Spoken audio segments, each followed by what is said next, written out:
ये जो लोग उस तरह के होते हैं जिनको पता भी नहीं है, जानते भी नहीं है और मानते भी नहीं है, उनको पता नहीं है मंदिर मतलब कोई ईंट पत्थरों का बनाया हुआ मात्र घर नहीं होता।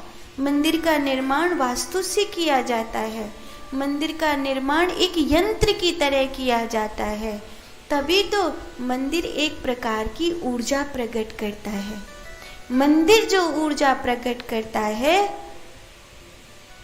वो दर्शन करने वाले दर्शनार्थियों के भाग्य को बदल देता है। अगर दुनिया में देखा जाए तो आप किसी भी पत्थर के सामने शीशा रख दो, शीशे को कोई फर्क नहीं पड़ेगा।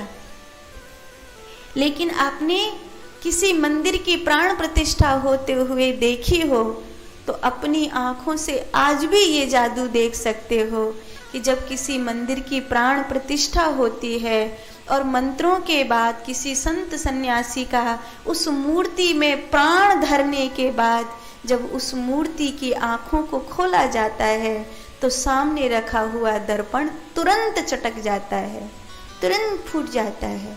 अर्थात उस मूर्ति में जो प्राण पैदा हुआ है, उस मूर्ति में जो ऊर्जा पैदा हुई है, उसको सामने रखा हुआ दर्पण सहन नहीं कर पाता।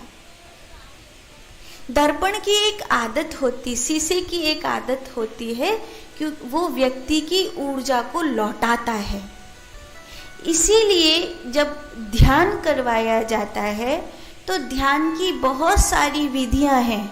उसमें से एक विधि ये भी है कि अंधेरे कमरे में शीशे के सामने बैठ जाओ और बीच में एक घी का दिया जला लो, केवल और केवल दिए की रोशनी हो, बाकी पूरे कमरे में अंधेरा हो, और उसमें से फिर दर्पण में अपने आप को, अपनी आँखों को, अपने आज्ञा चक्र को देखो तो शीशा स्वयं की ऊर्जा को इतनी तेजी से है, चूंकि वहाँ घी का दिया जल रहा होगा तो वो जो एनर्जी है, वो जो ऊर्जा है, वो बिना कुछ करे स्वाभाविक ब्रह्मांडीय स्तर को छूने लगती है। कुछ चीजें तो हैं पर मनुष्य जानता नहीं है और सबसे बड़ी मुसीबत है कि मानता भी नहीं है।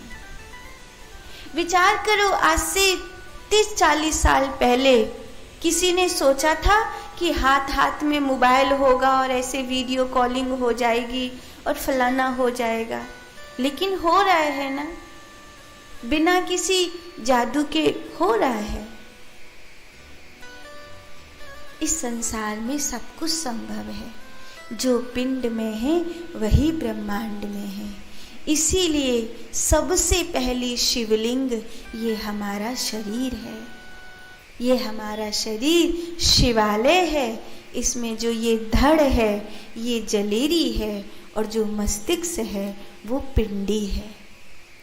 इस प्रकार महादेव की महिमा को गाया गया, महादेव की महिमा को बताया गया।